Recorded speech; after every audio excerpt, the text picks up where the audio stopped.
Hello viewers, இன்றைக்கி simple and டேஸ்டியான சுண்டல் குழம்பு எப்படி வைக்கிறதுன்னு பார்க்கலாமா?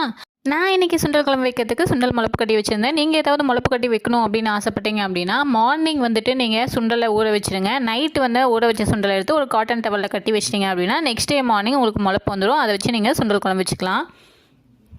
இப்போ குழம்பு வைக்கிறதுக்கு நம்ம சுண்டலை வேக வச்சிடலாம். சுண்டலை வேக வைக்கிறதுக்கு நான் குக்கரில் எடுத்து வச்சிருந்த சுண்டல் எல்லாத்தையும் ஆட் பண்ணிக்கிறேன். கொஞ்சமாக மஞ்சத்தூள், கொஞ்சம் சீரகம், கொஞ்சம் விளக்கெண்ணெய் ஆட் பண்ணிவிட்டு குக்கரை ஒரு 4 to 5 விசில் விட்டு ஆஃப் பண்ணிவிடுங்க. இந்தளவுக்கு வெந்திருக்கும். நீங்கள் வெந்துதா இல்லையான்னு ஒன்ஸ் செக் பண்ணிக்கோங்க. இந்தளவுக்கு வெந்திருந்தால் போதும்.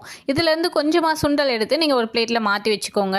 நானும் இந்தளவுக்கு கொஞ்சமாக சுண்டல் எடுத்து ஒரு பிளேட்டில் மாற்றி வச்சுக்கிறேன்.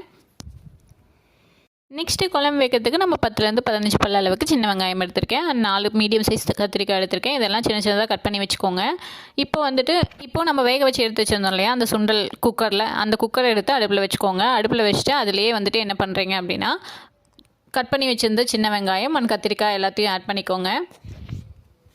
குழம்புக்கு தேவையான அளவுக்கு உப்பு, 1 டேபிள் ஸ்பூன் அளவுக்கு கல்லுப்பு ஆட் பண்ணிக்கிறேன். அண்ட் 1 டேபிள் ஸ்பூன் அளவுக்கு சாம்பார் பொடி ஆட் பண்ணிக்கலாம்.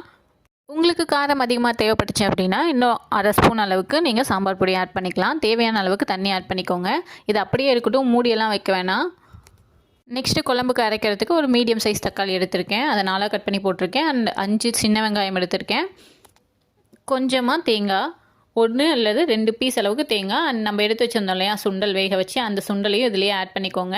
இதுலேயே ஆட் பண்ணி அரைச்சி எடுத்தீங்க அப்படின்னா இந்த மாதிரி இருக்கும். இதை எந்த ஸ்டேஜில் நீங்கள் குக்கரில் ஆட் பண்ணணும் அப்படின்னா கத்திரிக்காய் வெந்ததுக்கப்புறம் நீங்கள் இதை ஆட் பண்ணணும். ஒன்ஸ் நீங்கள் செக் பண்ணிக்கோங்க கத்திரிக்காய் வெந்துச்சா இல்லையா அப்படின்னு சொல்லிட்டு செக் பண்ணிவிட்டு அந்த ஸ்டேஜில் நீங்கள் இந்த அரைச்சி வச்சுருந்ததை இதில் ஆட் பண்ணிக்கலாம். அரைச்சி வச்சுருந்ததை ஆட் பண்ணிவிட்டு அதுக்குமே தேவையான அளவுக்கு தண்ணி ஆட் பண்ணிக்கோங்க. 1 டம்ளர் அளவுக்கு தண்ணி ஆட் பண்ணிங்கன்னா போதும். நல்லா கொதிக்கட்டும். இந்த குழம்புக்கு கொஞ்சமாக புளி ஆட் பண்ணிக்கலாம். அதனால் இந்த சைஸ் அளவுக்கு புளி எடுத்து கரைச்சி வச்சுருந்தேன். அந்த தண்ணியும் இதிலேயே ஆட் பண்ணிக்கோங்க. குழம்பு நல்லா கொதிச்சு ஓரளவுக்கு சுண்ணதுக்கப்புறம் நீங்கள் குழம்பை இறக்கிடலாம். ஸோ இப்போ பாருங்கள் நல்லா கொதிச்சிருச்சு. இந்த ஸ்டேஜில் நான் குழம்பை இறக்கிக்கிறேன்.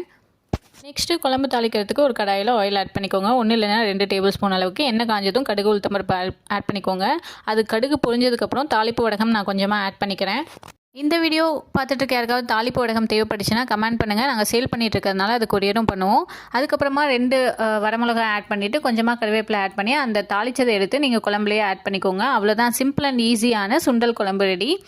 நீங்களும் வீட்டில் ட்ரை பண்ணி பார்க்குறீங்க அப்படின்னா முடிஞ்ச வரைக்கும் முளைக்கட்டி ட்ரை பண்ணி பாருங்கள். முளைக்கட்டின பயிர் யூஸ் பண்ணும்போது ரொம்பவே உடம்புக்கு ஹெல்தி.